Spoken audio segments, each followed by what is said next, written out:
Hello friends, very good morning. Welcome to the Hindu editorial analysis. Fantastic February offer. UPSC Infinity program live and recorded మోడ్లో మీకు కేవలం 48,000 రూపాయలకి అందిస్తున్నాం. అంటే flat 17,000 rupees of. And ఈ programme మీకు life time వ్యాలిడిటీతో వస్తుంది. అండ్ 28 ఫిబ్రవరి వరకు మీకు వ్యాలిడ్. ఇది మీరు కాంటాక్ట్ చేయాల్సిన నెంబర్.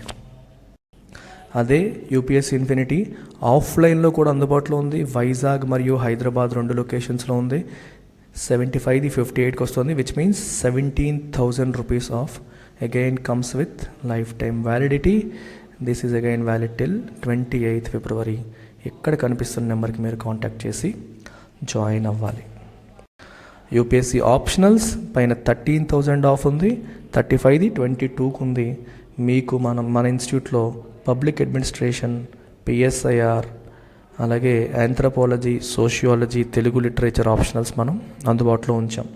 వీటిలో ఏదైనా సరే by paying just 22,000 you can join. దీనిపైన మీకు 13,000 రూపీస్ ఆఫర్ అనేది రన్ అవుతుంది. 28 ఫిబ్రవరి వరకు మాత్రమే ఆఫర్ అనేది అందుబాటులో ఉంది. సో ఇవాళ మనం చూడబోతున్న ఆర్టికల్ వచ్చేసి నాట్ లూజింగ్ స్టీమ్ అనే టైటిల్తో వచ్చిన ఆర్టికల్. సో ఏంటి ఆర్టికల్, కథ ఏంటి అనేది మనం ఒకసారి చూద్దాం. ఇది మనకి జనరల్ స్టడీస్ పేపర్ 3 కిందకు వస్తుంది. Index of industrial production data release అయింది రీసెంట్గా. ఆ డేటాని అనలైజ్ చేస్తూ నడుస్తున్న ఆర్టికల్ ఇది. సో లూజింగ్ స్టీమ్ అంటే అర్థం ఏంటి? When you are losing steam, మనం మొమెంటం కోల్పోతున్నాము అని అర్థం. ఇప్పుడు చూడండి, క్రికెట్ మ్యాచ్ ఉన్నాయి. క్రికెట్ ఎగ్జాంపుల్స్ బాగా గుర్తుంటాయని ఇస్తుంటాను. సో క్రికెట్ మ్యాచ్లో మన కొన్నిసార్లు వన్డే మ్యాచ్ అవుతుంది. ఫస్ట్ 20 ఓవర్స్లో ఇండియా 150 రన్స్ కొట్టేసింది. ఓపెనర్స్ కూడా అసలు అవుటే కాలేదు. 150 ఫర్ నో లాస్. ఆ తర్వాత నెక్స్ట్ 30 ఓవర్స్లో ఇంకెన్ని కొట్టేస్తారా అని మనం అనుకుంటాం. కానీ ఆ తర్వాత కుంటుకుంటూ చివరికి 270కో 280 చేసింది అనుకోండి 50 ఓవర్స్కి. అప్పుడు ఏమంటాం? India was going superbly till first 20 overs, then it lost steam అంటే అనేక ఆవిరి ఉంటే నడుస్తుంది ముందుకి. ఇట్ లాస్ట్ స్టీమ్ అంటే ఇంకా ఆ మొమెంటం తగ్గిపోయింది, స్లో డౌన్ అయిపోయింది అని అర్థం అనమాట. నాట్ లూజింగ్ స్టీమ్ అంటే మొమెంటం కోల్పోకూడదు. అంటే గ్రోత్, ఎకానమీ గ్రో అవుతున్నప్పుడు, ఇండస్ట్రీస్ గ్రో అవుతున్నప్పుడు ఆ గ్రోయింగ్ మొమెంటం అనేది కంటిన్యూ అవ్వాలి. షుడెంట్ లూజ్ స్టీమ్, అది ఆ సెన్స్లో ఆర్టికల్ టైటిల్ అనేది కనిపిస్తుంది. This comes under general studies paper 3 Indian economy కిందకి మనకి వస్తుంది. So I will give you some basics before I move forward.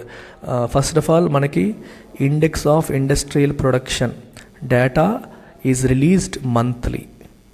నెలకు ఒకసారి ఈ డేటా రిలీజ్ చేస్తారు. Released by national statistical office under ministry of statistics and programme implementation, government of India. వీళ్ళు release చేయడం అనేది జరుగుతూ ఉంటుంది. It has 3 sectors.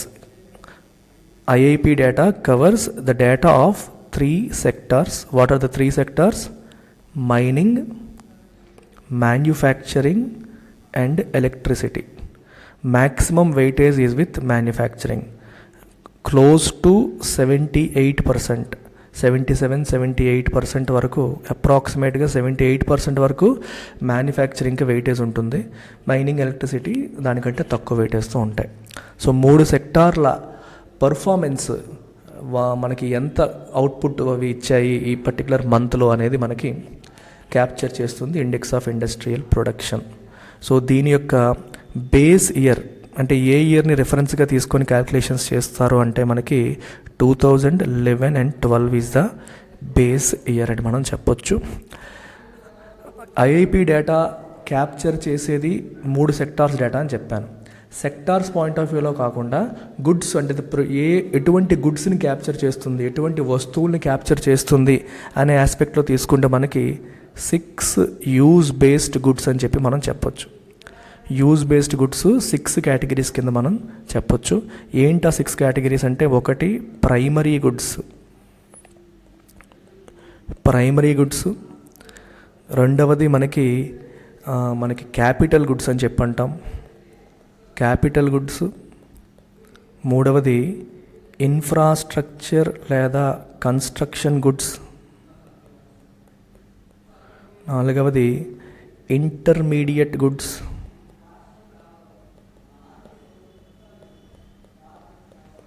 ఐదవది కన్జ్యూమర్ డ్యూరబుల్స్, తర్వాత కన్జ్యూమర్ నాన్ డ్యూరబుల్స్.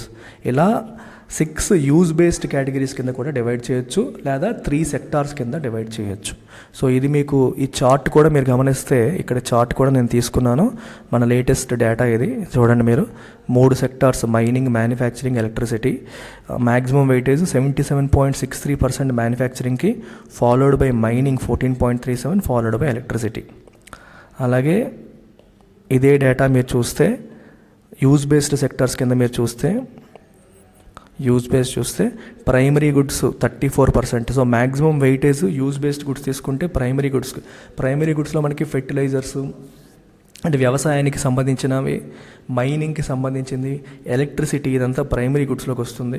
క్యాపిటల్ గుడ్స్లో మెషినరీ, ఎక్విప్మెంట్. క్యాపిటల్ గుడ్ ఏంటంటే వేరే వస్తువుల్ని తయారు చేయడానికి ఉపయోగించే మెషినరీని క్యాపిటల్ గుడ్స్ అంటాం. అవి ఇంటర్మీడియట్ గుడ్స్ అంటే ఫైనల్ గుడ్ తయారీకి ఉపయోగించేవి. ఫర్ ఎగ్జాంపుల్ షర్ట్ తయారీకి ఉపయోగించే యాన్ కానీ కెమికల్స్ కానీ అవి ఇంటర్మీడియట్ గుడ్స్ అవుతాయి. కన్స్ట్రక్షన్లో, ఇన్ఫ్రాస్ట్రక్చర్లో ఉపయోగించే సిమెంటు, బ్రిక్స్, మనకి టైల్స్, ఇలాంటివన్నీ కూడా ఇన్ఫ్రా లేదా కన్స్ట్రక్షన్ గుడ్స్ అంటారు. కన్స్యూమర్ డ్యూరబుల్స్ అంటే ఎక్కువ కాలం మన్నేవి, అంటే మనకి షర్ట్లు, రైట్, టీవీలు, వాషింగ్ మెషిన్లు, ఫ్రిడ్జ్లు, ఇలాంటివన్నీ డ్యూరబుల్స్. కన్జ్యూమర్ నాన్ డ్యూరబుల్స్ అంటే ఎప్పటికప్పుడు అయిపోయేవి, అంటే మనకి ఉప్పులు, పప్పులు ఇవన్నీ ఉంటాయి చూడండి, మన కూరగాయలు కావచ్చు, ఉప్పులు, పప్పులు, ఈ టైప్ అన్నీ కూడా consumer non durables. Food, millets, toiletry అంటే మనకి సబ్బులు, షాంపూలు, ఇవి లైఫ్ లాంగ్ ఉండవు కదా, ఎప్పటికప్పుడు అయిపోతూ ఉంటాయి, నాన్ డ్యూరబుల్స్. ఇలా 6 యూజ్ బేస్డ్ కేటగిరీస్ అని మనం చెప్పొచ్చు. మరి ఈ డేటా ఎవరు ఉపయోగిస్తారంటే మనకి గవర్నమెంట్ ఏజెన్సీస్ లైక్ ఆర్బీఐ కావచ్చు, ఫినాన్స్ మినిస్ట్రీ కావచ్చు, డిఫరెంట్ మినిస్ట్రీస్, ఇవన్నీ కూడా డేటాను ఉపయోగించి ఇంపార్టెంట్ డెసిషన్స్ తీసుకోవడం అనేది జరుగుతుంది. The push for infrastructure will be a big fillip to construction goods. So government is pushing for infrastructure. ఇన్ఫ్రాస్ట్రక్చర్కి చాలా ఎక్కువ ఇంపార్టెన్స్ ఇస్తుంది. బడ్జెట్లో చాలా ఎక్కువ వెయిటేజ్ కూడా ఇవ్వడం అనేది జరిగింది. 10 లక్షల కోట్లు క్యాపిటల్ ఎక్స్పెండిచర్ కోసం సెంట్రల్ గవర్నమెంట్ బడ్జెట్లో అలొకేట్ చేసింది. దాంతోపాటు ఇంకొక 3 లక్షల కోట్ల వరకు మనకి స్టేట్ గవర్నమెంట్స్కి గ్రాంట్స్ రూపంలో ఇస్తుంది. దేనికి? అది కూడా క్యాపిటల్ ఎక్స్పెండిచర్ కోసం. So close to 13 lakh crores వరకు ఇన్ఫ్రాస్ట్రక్చర్ కోసం స్పెండ్ చేయబోతున్నారు. సో మరి ఇన్ఫ్రాస్ట్రక్చర్ కోసం స్పెండ్ చేస్తారంటే కన్స్ట్రక్షన్ ఐటమ్స్కి డిమాండ్ అనేది బాగా పెరుగుతుంది. So it will be a big fillip అంటే ఒక ఎంకరేజ్మెంట్ లాగా, ఒక స్ట్రెంగ్త్ లాగా, ఒక పుష్ లాగా, దానికి ముందుకు నడిపించి ఒక స్టిమ్యులస్ లాగా అది మనకి పనిచేస్తుందని చెప్పొచ్చు.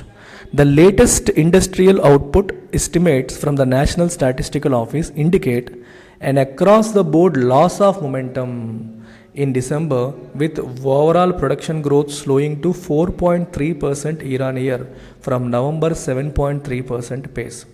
సో ఐఐపి డేటా మనకి ఏం చెప్తుందమ్మా, ఇయర్ డేటా తీసుకుంటే 4.3% మాత్రమే గ్రో అయింది. నవంబర్లో 7.3% గ్రో అయితే డిసెంబర్లో 4.3% మాత్రమే గ్రో అయ్యింది. మీరు ఇక్కడ గమనిస్తే ఈ డేటా అనేది మనకి చూడొచ్చు. ఇక్కడ if you look at this particular thing, ఎంత గ్రో అయిందమ్మా, 4.3% గ్రో అయ్యిందని చెప్పడం జరిగింది ప్రీవియస్ ఇయర్తో పోలిస్తే అని. So you can see it here, 4.3% December data last year డిసెంబర్తో పోలిస్తే 4.3% పెరిగినట్టు అనమాట. ఇది మీరు చూడాల్సిన అంశం. That's what they are showing here.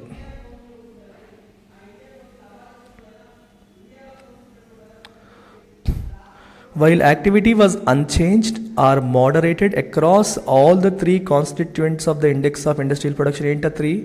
Mining, manufacturing and electricity. The largest sector, manufacturing, with a weight of almost 78%, was the biggest drag as the expansion decelerated to 2.6% from the preceding month 6.4% increase.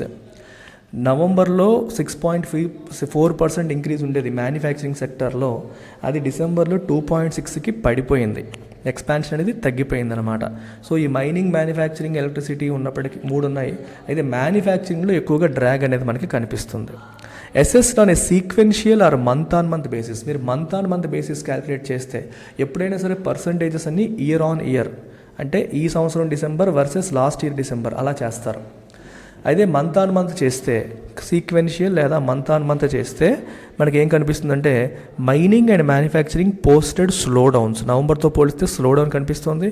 With only electricity growing 7.6%. Electricity మాత్రమే 7.6% grow అయింది in the wake of November's contraction of 1.5%. So నవంబర్లో 1.5% contract అయింది electricity. In the wake of అంటే దాన్ని following that నవంబర్లో 1.5% contract అయ్యి ఇప్పుడు సీక్వెన్షియల్గా చూస్తే డిసెంబర్లో నవంబర్తో పోలిస్తే మనకి 7.6% గ్రోత్ అనేది కనిపిస్తుంది.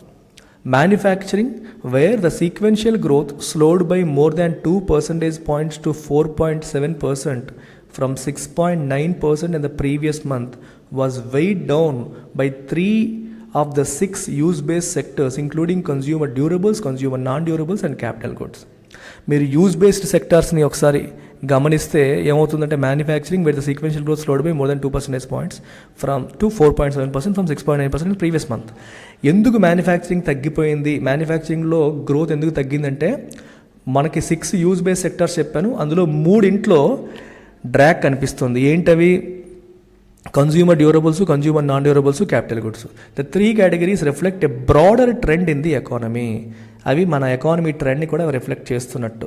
For one, private consumption is still to regain an enduring footing not with standing A post pandemic surge in pent-up spending most visible in the services sector.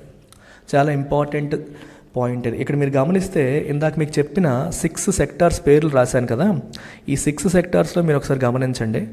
ఈ లాస్ట్ 2 సెక్టార్స్ ఏంటమ్మా? ఈ 2 సెక్టార్స్ ఏంటి? Consumer durables, consumer non durables. అంటే ఇవన్నీ final goods. ఇవన్నీ ఏంటమ్మా? Final goods. అంటే end consumer use చేసేవి, ఎండ్ కన్జ్యూమర్ కొనుక్కొని యూజ్ చేసేవి కన్జ్యూమర్ డ్యూరబుల్స్, నాన్ డ్యూరబుల్స్. వీటిల్లో గ్రోత్ పెద్దగా లేదు అంటే అర్థం ఏంటి? Private consumption, when they say private consumption it means consumption by all house holds in the country. కంట్రీలో ఉన్న హౌస్ హోల్డ్స్ అంటే మనలాంటి వాళ్ళందరం వస్తువులు మరియు సేవల మీద ఎంత ఖర్చు పెడుతున్నాము అనేది ప్రైవేట్ కన్జంప్షన్ అంటాం. ఈ 2 అంతగా గ్రో అవ్వట్లేదంటే అర్థం ప్రైవేట్ కన్జంప్షన్ అంతగా బాగాలేదు అని అర్థం. చూసిన డేటాని మనం ఎలా అనలైజ్ చేయాలి? ఈ 2 పెద్దగా లేదు అంటే ప్రైవేట్ కన్జంప్షన్ అంతగా బాగాలేదు అంటే మార్కెట్లో ప్రజల నుంచి డిమాండ్, వస్తువులకి డిమాండ్ అనేది అంతగా గొప్పగా లేదు అని అర్థం. అలాగే క్యాపిటల్ గుడ్స్ సెగ్మెంట్ కూడా అంత బాగాలేదని చెప్పారు. క్యాపిటల్ గుడ్స్ సెగ్మెంట్ బాగాలేదు అనేది దీన్ని ఇండికేట్ చేస్తుంది. What is a capital good? Capital good is nothing but machinery or equipment.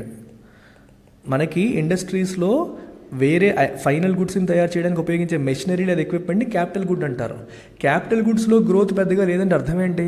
ఎవరు కొత్తగా బిజినెస్లు పెట్టట్లేదు లేదా పెద్దగా బిజినెస్లు ఎక్స్పాండ్ చేయట్లేదు అని అర్థం.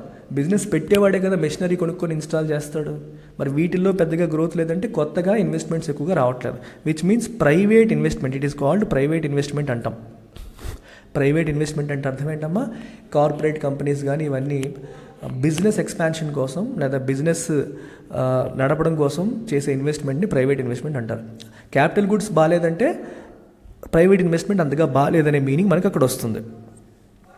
Production of consumer durables shrank 10.4% year on year and 2.2% sequentially in December. Sequential అంటే నవంబర్తో పోలిస్తే 2.2% డౌను, లాస్ట్ ఇయర్ డిసెంబర్తో పోలిస్తే 10.4% down. After rebounding in November following festival demand.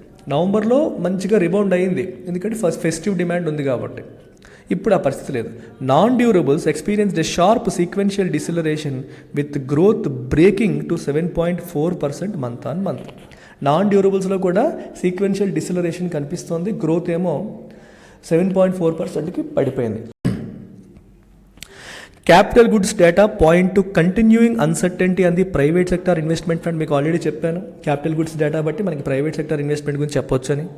Production of the plant and machinery ordered when expanding or starting ventures is struggling to sustain momentum. మనం expand చేసేటప్పుడు కానీ venture start చేసేటప్పుడు కానీ మనం plant machinery order చేస్తాము, వాటి production అనేది momentum sustain చేయలేకపోతుంది. With output growth sliding appreciably both sequential and year on year తీసుకున్న మంత్ ఆన్ మంత్ తీసుకున్న అవుట్పుట్ గ్రోత్ అనేది స్లో డౌన్ అయిపోతుంది, స్లైడ్ అవుతుంది. In December, growth from a year earlier in the segment slowed to 7.6%. Growth 7.6%కి తగ్గిపోయింది. Compared with November's 21.6. నవంబర్లో 21.6% growth ఉంటే డిసెంబర్లో 7.6% మాత్రమే ఉంది. Month on month the slowdown was starker. Month on month వచ్చేసరికి స్లో డౌన్ ఇంకా ఎక్కువ ఉంది. With output barely inching up 0.2%. Just 2.2% మాత్రమే గ్రో అయింది. వేరేస్ నవంబర్లో 13% ఎక్స్పాండ్ అయింది. However primary goods, infrastructure and construction goods offer hope. Infra construction goods అంటే ఏంటి? సిమెంట్ ఇలాంటివన్నీ. ఇన్ఫ్రా కన్స్ట్రక్షన్ గుడ్స్ బాగున్నాయంటే ఆ ఇన్ఫ్రాస్ట్రక్చర్ సెక్టర్ బాగుంది అని అర్థం అనమాట. ప్రైమరీ గుడ్స్ బాగున్నాయంటే మైనింగ్, ఎలక్ట్రిసిటీ, మనకి ఏంటది అగ్రికల్చరు, దానికి సంబంధించిన ఫెర్టిలైజర్స్ ఇవన్నీ బాగున్నాయి అని అర్థం. They offer hope that some positive momentum can be built on with the right policy measures. ఇవి కొంచెం బాగున్నాయి, సో మంచి పాలసీ మెజర్స్ మనం ప్రభుత్వం తీసుకురాగలిగితే మొమెంటమ్ బిల్డ్ చేయొచ్చు అని అర్థమవుతుంది. While the sequential pace of growth for primary goods output quickened to 9.2% from 1.1%. Sequential pace ఏమో 1.1 నుంచి 9.2%కి క్విక్ అయింది. Month on month advance for infra and construction ticked to 4% from November 3.2. నవంబర్తో పోలిస్తే ఇన్ఫ్రా అండ్ కన్స్ట్రక్షన్ గుడ్స్ కూడా pick up అయ్యాయి. With the RBI survey of the manufacturing sector's outlook indicating firms expect some softening in order books and overseas demand in the current quarter. RBI manufacturing sector outlook మీద చేసిన survey ఏం చెప్తుందమ్మా? Companies అన్నీ ఏం expect చేస్తున్నాయి? Order బుక్స్లో some సాఫెనింగ్ అంటే slow down, ధరలు సాఫెన్ అవుతున్నాయంటే కొంచెం ప్రైస్ తగ్గుతున్నాయి అని అర్థం అనమాట. ఆర్డర్ బుక్స్ తగ్గబోతున్నాయి. అండ్ ఓవర్సీస్ డిమాండ్లో కూడా మనకి ఓవర్సీస్ డిమాండ్ కూడా కరెంట్ క్వార్టర్లో తక్కువ ఉండబోతుందని చెప్పి ఆర్బీఐ సర్వే చెప్తుంది. ఏ lot will hinge on. Overseas demand ఎందుకు తగ్గుతుంది? ఇంటర్నేషనల్గా రిసెషనరీ ట్రెండ్ నడుస్తుంది కాబట్టి మనకి ఎక్స్పోర్ట్స్ తగ్గొచ్చు అని అనుకుంటున్నాం. ఏ లాట్ విల్ హింజ్ అంటే depend on policy staying support. Government నుంచి ఇండస్ట్రియల్ పాలసీ కావచ్చు, ఆర్బీఐ నుంచి వచ్చిన ఇన్ఫ్లేషన్, ఆ ఇంట్రెస్ట్ రేట్ పాలసీ కావచ్చు, మానిటరీ పాలసీ కావచ్చు, ఫిస్కల్ పాలసీ కావచ్చు, సపోర్టివ్గా ఉంటే బాగుంటుంది. Union budget's plan to provide a push for infrastructure through a substantial increase in the government's capital expenditure should provide a big fillip to construction goods. ఇన్ఫ్రాస్ట్రక్చర్కి చాలా ఎక్కువ importance union బడ్జెట్లో కేటాయింపులు ఎక్కువ చేశారు. సో దానివల్ల కన్స్ట్రక్షన్ గుడ్స్ సెక్టార్కి అదొక మంచి బూస్ట్ ఇస్తుంది అని మనం చెప్పొచ్చు. And is likely to feed through to other sectors as well in the coming. దాని నుంచి వేరే సెక్టార్స్ కూడా అది ఫీడ్ అవుతుంది.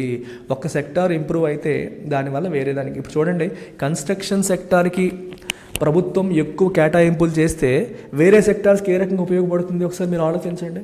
Which means lot of jobs will be created in construction sector, lot of money will be spent on construction. చాలామందికి ఆదాయం వస్తుంది, చాలామంది చేతుల్లోకి డబ్బులు చేరుతాయి. చూడండి 13 లక్షల కోట్లు ప్రభుత్వం ఖర్చు పెడుతుందంటే ఇదంతా ఎవరి చేతిలోకి వెళ్తుంది? డిఫరెంట్ కంపెనీస్ ద్వారా ఎంప్లాయీస్ అందరి చేతిలోకి వెళ్తుంది. మరి ప్రజల చేతిలోకి ఈ డబ్బు వెళ్ళినప్పుడు వాళ్ళ పర్చేసింగ్ పవర్, వాళ్ళ కొనుగోలు శక్తి పెరుగుతుంది. వాళ్ళ కొనుగోలు శక్తి పెరిగినప్పుడు వాళ్ళు కూడా they participate in buying, right? Consumer durables, consumer non durables కొంటారు. ఇప్పటి వరకు ఒక మొబైల్ ఫోన్ కొందాం అనుకున్నాడు, డబ్బులు లేక మానేశాడు, ఉద్యోగం వచ్చింది కొన్నాడు. ఇలా చాలామంది కొనడం మొదలు పెడతారు. ఎప్పుడు ఇలా కొనడం మొదలు పెడతారో consumer durables, consumer non durables సెగ్మెంట్కి కూడా డిమాండ్ పెరుగుతుంది, అవి కూడా పికప్ అవుతాయి. ఇలా వేరే సెక్టార్స్కి కూడా దీని నుంచి మనకి వస్తుందంట అర్థం అది. అలాగే మనకి ఎలక్ట్రిసిటీ, కన్స్ట్రక్షన్ యాక్టివిటీ జరిగినప్పుడు ఎలక్ట్రిసిటీ కూడా అవసరం అవుతుంది, ఎలక్ట్రిసిటీకి కూడా డిమాండ్ పెరగవచ్చు. సో ఇలా మనం చెప్పొచ్చు అనమాట. So this is about today's article, మనకి ఎడిటోరియల్. అయితే ఇక్కడ ఇంకా ఫైనల్గా ఇంకొకటి చెప్పాలి, మనకి ఐఐపి అనేది మంత్లీ వస్తుంది. సిమిలర్గా there is something called annual survey of industries, ఇది ఇయర్లీ వస్తుంది. ఇట్ కమ్స్ మంత్లీ, ఇది కూడా ఇండస్ట్రియల్ డేటానే ఇచ్చేది. ఈ రెండు కూడా మనకి national statistical office, ministry of statistics and programme implementation వాళ్ళే రిలీజ్ చేస్తారు. అయితే ఇది more long term in nature, ఇది కొంచెం షార్ట్ టర్మ్. అంటే ఇమీడియట్ డెసిషన్స్ కోసం ఐఐపి వాడచ్చు, లాంగ్ టర్మ్ డెసిషన్స్ కోసం ఏఎస్ఐ డేటాని మనం వాడచ్చు. And ASI is more comprehensive and it covers more industries than IIP. IIP కంటే ఎక్కువ ఇండస్ట్రీస్ అనేది కవర్ చేస్తుంది. ఇది మనకి ఎగ్జామ్ పాయింట్ ఆఫ్ వ్యూలో అవసరమైన కంటెంట్ అమ్మా ఇది. సో ఎకానమీ క్లాసెస్ నావి జాయిన్ అవ్వాలంటే మీరు ఇక్కడ కనిపిస్తున్న ఏ కోర్సులోనైనా మీకు నచ్చిన కోర్సులో మీరు జాయిన్ కావచ్చు. అలాగే ఎన్సీఆర్టీ ఫౌండేషన్, మీలో చాలామంది బిగినర్స్ ఏం చేయాలి అంటే యూ కెన్ డూ దిస్.